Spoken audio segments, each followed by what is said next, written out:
Hi, we're at SOAS University and we're asking students how many genders there are. How many genders are there?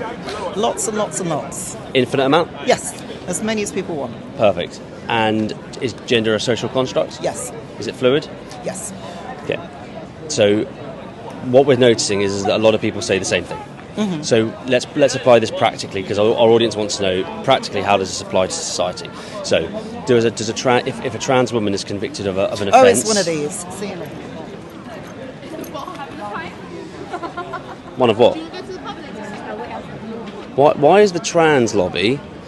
Why is the trans lobby and the Antifa lobby and the commie lobby and all the other things that we know they are? Why are they so against discussion and talk? Because even if you're asked a leading question, you can counter that, can't you? Or you can say something in opposition to it. You don't even need to counter it, but you still can. Why is that such an issue? A year ago, they'd happily speak, but now... you can pretty much tell from the character and the get-up, you can pretty much tell that's somebody who's as radical as they come in Britain.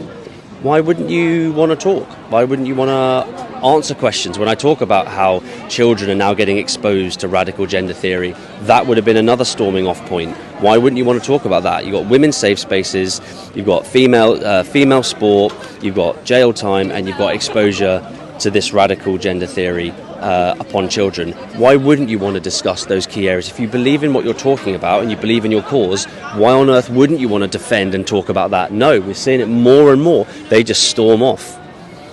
Is that a sign of guilt? I'll let you guys have a little think about that one. If it was me and I was defending my beliefs, I wouldn't, if I was being engaged by somebody who was happy to talk to me and they were being reasonable and rational and kind and I'd consent to the interview, I wouldn't be of that disposition because I stand by my beliefs. How many genders are there, sir? I don't want to do this, I'm sorry. You sure? Yeah. Are you sure? All right, mate. How many genders are there? I think that gender's a construct, so in that sense, as many as you like. So is there a number, for example? No. Just an infinite amount? I think it's just it's not something that can be counted because it's such a personal thing of expression for me. Express yourself, you express yourself masculinely or femininely. You can express yourself as neither or both, because for me, being more feminine or more masculine doesn't equate to being a certain binary way. It's just kind of who you are. I am slightly feminine, I'm slightly masculine. What I have between my legs doesn't really count towards that at all to me. So biology is not relevant with regards to determining whether someone's male or female? Well, biologically male and female to me is different from identifying within your gender as male or female, because they're separate things. There was a group of people who were saying no to drag story, drag brunch, whatever you want to call it, and their right to free speech is valid. And then there was about 20 or 30 of them, and then there was about 800 angry mask-wearing people screaming abuse at them. There was one guy who was holding up a sign saying queer joy is for all ages. I'm not sure what that means, but what do you feel about that? When you hear that? I feel that it's being happy and comfortable in who you are and the way you express yourself without having to worry about fitting into one box or fitting into a certain ideal. Everyone should be able to experience the joy of being free and having freedom of expression. Okay, so you stand by free speech with regards to both sides of the argument? I think free speech is defensible, but you can't then I feel a lot of people who say we deserve free speech try and say that in an attempt to release themselves from the consequences of free speech. So you can say whatever you like, but it's not like you prevent yourself from getting a reaction. If you say something, expect consequences. Sure, and that's fair, isn't it? We've got laws in place to protect people. Yeah. So I think I'm hearing what you're saying. My question is, under 18, shouldn't that be protected in some regard? And then over 18, consenting adults, do what you want. That's an opinion of a lot of people, whilst we see a lot of people refer to radical gender theory being pushed on minors. What are your thoughts on that? Do you think it should be for over 18s? I think that, well, as I've said, gender is kind of more of a construct that I think is kind of, because it's so ingrained in culture, it is imposed on us from birth. And I think there's no issue with raising children without these constructs, without these kind of pressures around them to be one thing or another. So for me, if a child wants to identify one way or another, they should be able to. And when it comes to people saying things like, they're pushing hormones and whatever on them, I think I've never actually heard of that happening. I've never heard of children being forcibly putting on actual Yeah, hormone no, it's therapy. available, but it's not pushed. And also all they'll get really at that age, especially in the UK, is hormone blockers, not actual hormone replacement. So, and that is something that can be immediately reversed. So it sounds to me like, going back to my question, which is what I'm after today, is what's the end goal? It sounds to me like the end goal is equality. End goal is equality and freedom and just being able to live happily, I think. And that does apply, as far as you're concerned, to minors, to children, to... Yeah. Can a child, last question, can a child determine its own gender? Yeah. How many genders are there? Multiple. I don't really care what other people are. Do you know how many? Do you know what the argument is? If there's more than two, do you know what the argument is for how many?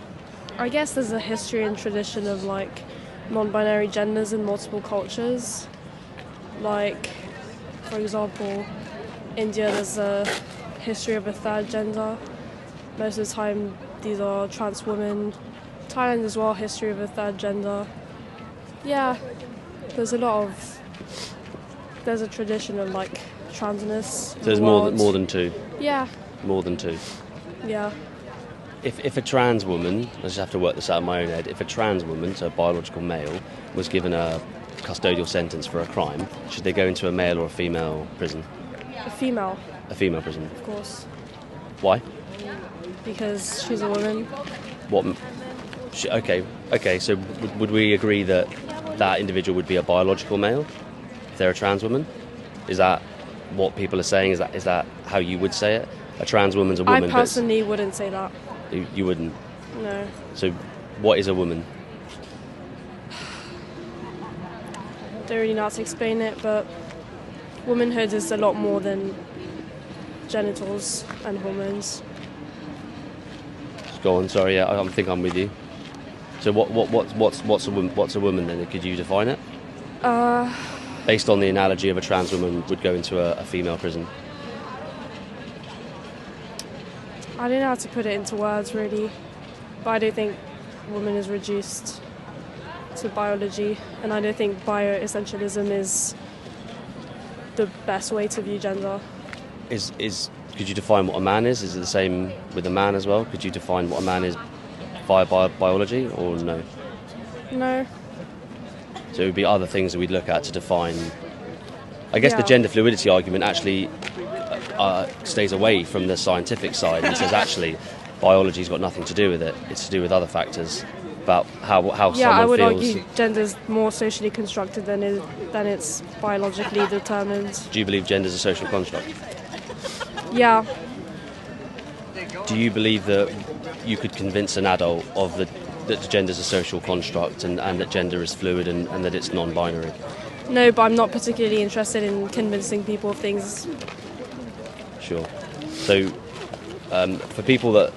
So fair enough. So for people who say that gender's fluid, I often say, who's that argument going towards? Obviously, I'm looking for people's opinions, but where's that argument directed at? Because I don't believe that we could convince any over 18-year-old, whether they were male, female or intersex, I don't believe we could convince them of the gender fluidity argument, but I do believe a child could be convinced of it. Do you think a child could be convinced that they're the wrong gender or that they should change genders?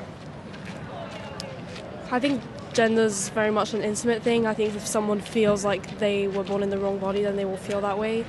And I mean, I've always kind of been around that argument of gender fluidity, but I've never been unsure of my womanhood. Even though, I mean, I am a cis woman, never doubted that, even though I've always been very much aware of the existence of transness. I don't think educating children on transness is a danger at all. I think it's important. Why is it important? Because trans people exist and transphobia is very real. Christ. Stick that in the bloopers reel.